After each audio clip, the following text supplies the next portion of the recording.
Welcome back, learners.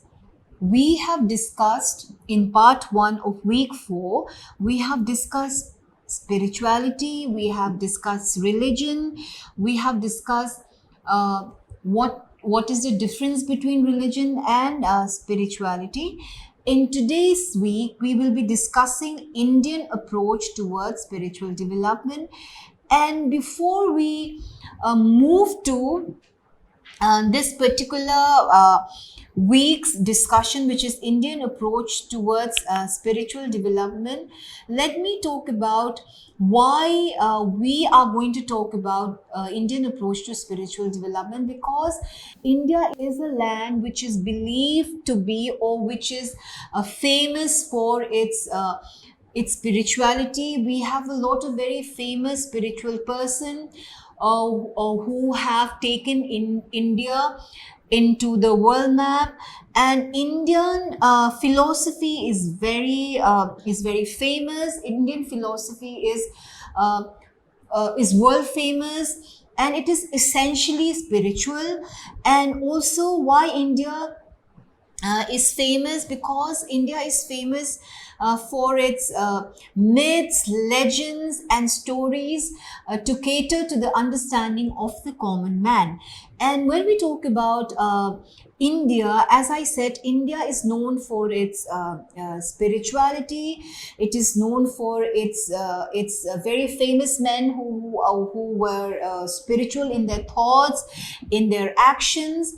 And the founders of philosophy strive for what is called a socio-spiritual reformation of the country. The ultimate truths are truths of the spirit, and this very crux echoes the spirituality in Indian philosophy in a subtle way. So, Indian philosophy is essentially spiritual. A lot of a lot of tourists, not only Westerners, you may have seen a lot of them coming to India because they believe that India would give them an insight into their spirituality. It would lead to their spiritual growths, because they believe that when they come to India, there is so much of inner peace which attracts them to come to India, as they believe India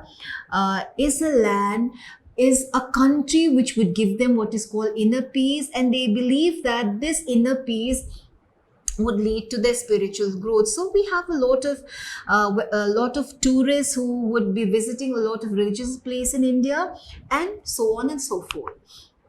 Indian philosophy is embedded in the doctrines of Indian religion, which includes the teachings of Buddha, the philosophies of Mahavira, or the thoughts of Sankara.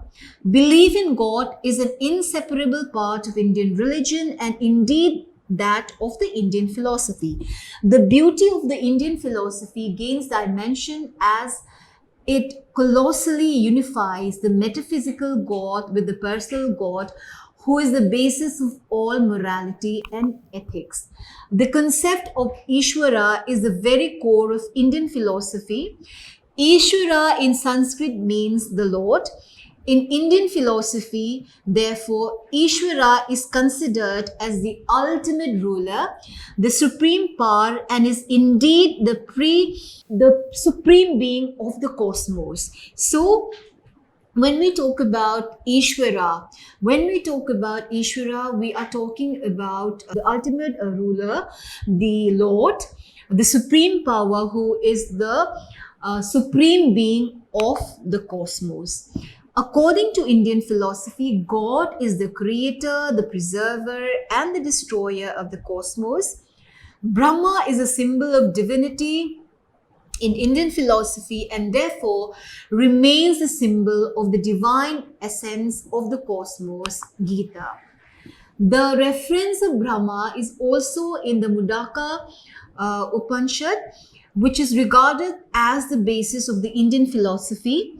The concept of spirituality in the form of God, or Ishvara, as supreme being leading to eternal bliss is also imparted in the Bhagavad Gita.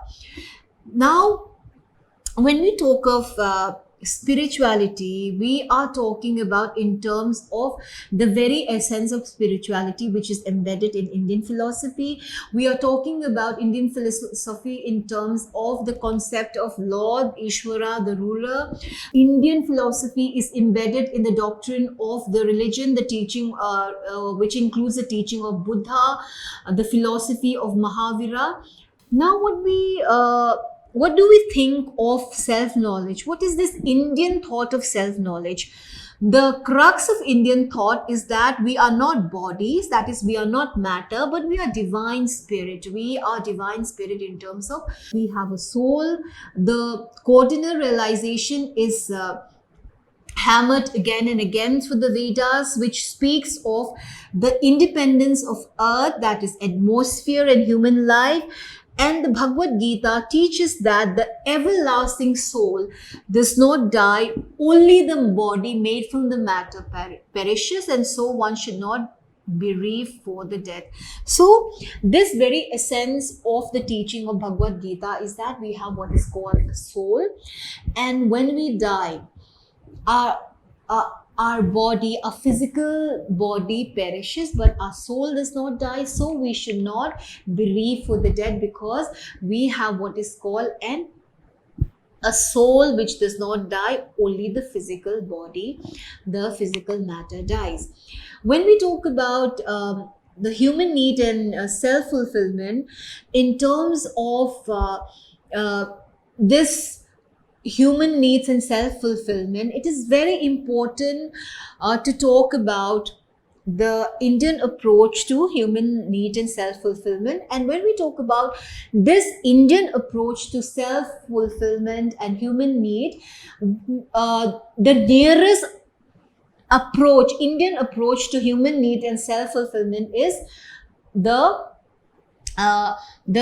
physical development, or the hierarchy of needs, or how Abraham Maslow explained self-development through the hierarchy of needs. This is nearest to Indian approach of human need and self-fulfillment. According to Maslow, he placed physical needs at the lowest level, then safety needs. Let's say physical needs is here at the lowest, then we have safety needs, then we have social needs, we have esteem needs, and then at the top position is the self-actualization needs. It is here that the sense of fulfillment becomes the maximum. So when we talk about Maslow hierarchy of needs, we are talking about needs in terms of how physical needs are at the lowest, then we have safety needs. As we grow higher and higher, social needs, esteem needs, and self-actualization needs is at the top position. And it is here at the self-actualization needs that there is a sense of fulfillment, and here the sense of fulfillment is at the maximum.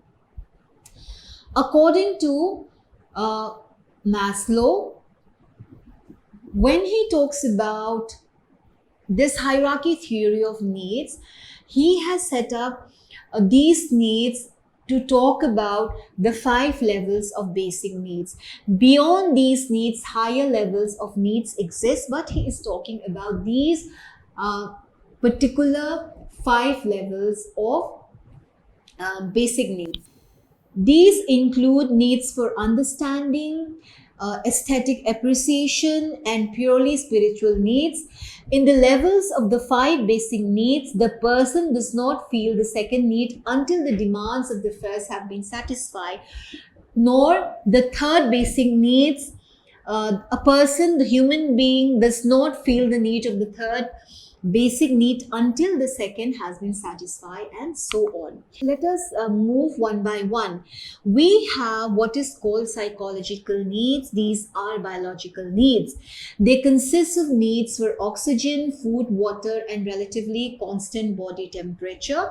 They are the strongest needs, because if a person were deprived of all needs, the physiological ones would come first in the person's search for satisfaction. So when we talk about physiological needs, we are talking about the biological needs. We are talking about needs which are the basic needs. A person needs this biological needs. These are oxygen, food, water, and a relatively constant body temperature. And they are the strongest needs, because if a person were deprived of all needs, the first most important basic needs would be these biological needs. Then when the person physiological needs or the biological needs are satisfied, then we have what is called the safety needs. These safety needs are needed or wanted by persons when all the physiological needs are satisfied and are no longer controlling thoughts and behaviors. The needs for security can become active. So when all physiological needs are satisfied and are no longer controlling thoughts and behaviors, when all your basic needs like water, food, oxygen are satisfied, then you have this need for what is called safety needs. The needs for security become active. Adults have little awareness of the security needs except in terms of emergency or periods of disorganization in the social structure, such as rioting, such as during violence. So when we talk about safety needs, when your physiological needs are satisfied, then you have awareness of your security needs. And at times adults do not have this awareness of security except except during times of emergency, and children often display the signs of insecurity and the needs to be safe. Then in the next hierarchy, you have what is called the needs of love, affection, and belongingness. When the needs for safety and for physiological well-being are satisfied, the next class or the next hierarchy of needs are for love, affection, and belongingness, which emerges. Maslow states that people seek to overcome feelings of loneliness and alienation. This involves both giving and receiving love, affection, and the sense of belonging. So, at the lowest level, that is what you need are the basic needs, which are your physiological needs. Then you have the security needs. Then at the higher level, you have the need for love, affection, and belongingness. And this is very important because according to Maslow says that he states that people seek to overcome feelings of loneliness and alienation. This involves both giving. You give love, you receive love, you give affection, and also you also get affection back, and there is this sense of belongingness. You do not feel alienated. Then when the first three class of needs are satisfied, that is the physiological needs, the security needs, then need for love, affection, and belongingness, then the needs for esteem become dominant. What is this needs for esteem? These involve needs for both self-esteem and for the self-esteem of a person. This is self-esteem which a person gets from others. Humans have a need for a stable, firmly based, high level of self-respect and respect from others. When these needs are satisfied, the person feels self-confident and valuable as a person in the world. When these needs are frustrated, the person feels inferior, weak, helpless, and worthless. So, the need for esteem, that is the need for esteem, becomes important when the first three classes of needs are satisfied, because self-esteem means when you have a level of self-respect and respect from others. That means you are having self-esteem. People give you respect. So this is also a very important part of your personality development. When you have self-esteem, when you have self-respect, when people respect you, you become confident, and you feel that you are valuable, and you do not feel depressed, or you do not feel weak, helpless and worthless. You become you feel confident that people respect you and people value you as a person in the world. After all the other first four levels of needs are satisfied, you have what is called the needs for self-actualization. What are these needs for self-actualization? When all of the needs before, that is your physiological needs, your safety needs, the needs for love, belongingness, affection are fulfilled, the needs for self-esteem is fulfilled, then comes what is called the needs for self-actualization. What do you mean by self-actualization? According to Maslow, self-actualization, he describes self-actualization as a person's need to be and to do that which the person was born to do. So self-actualization would be, according to Maslow, the realization that you were born to do this and you would go forward to do this. For example, after I have all the other basic needs, I have fulfilled all the other basic needs, I reach a stage of self actualization when I feel that now, okay, I have what now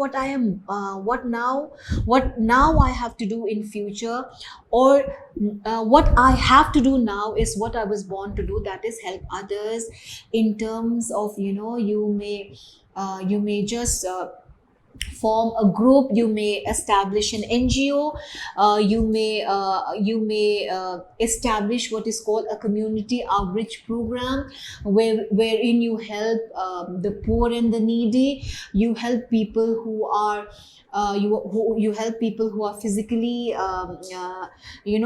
differently able, and so on and so forth. So when all your previous needs are satisfied, are fulfilled, then you reach a stage when you realize that this is something which you need to do, that is you were born to do. Dear learners, in the previous class I have talked about spiritual development, I have talked about religion. I will give you a brief insight into what is science and what is spiritual development. There is a famous saying, science without religion is blind, and religion without science is lame. So when we talk about religion and science, when we talk about spiritual development and science, when we talk about the role of science in religion, it has to go hand in hand. You cannot completely do away with science, because science is also a very important aspect of religion. You need both science and religion to go hand in hand. So this is a brief insight into what I want to tell you, dear learners, that you cannot completely ignore science in religion or religion in science. For example, let's say you are in a hospital, you go for a treatment. Here the doctors would be using certain scientific methods to treat you. At the same time, you pray to God to help you, to heal you. So this is a very important aspect of your life wherein religion and science comes into play. So what I want to say is, you cannot deny science and religion, nor deny religion and science. It has to go hand in hand. So in today's lecture, I have talked about Indian approach to spiritual development, wherein I talked about Maslow hierarchy of needs, where I said that Maslow hierarchy of need is the closest to Indian approach towards spiritual development. And I have talked about how religion and science also have to go hand in hand. So, with this class, I have completed week 4, part 2, Indian approach towards spiritual development. Thank you so much for listening.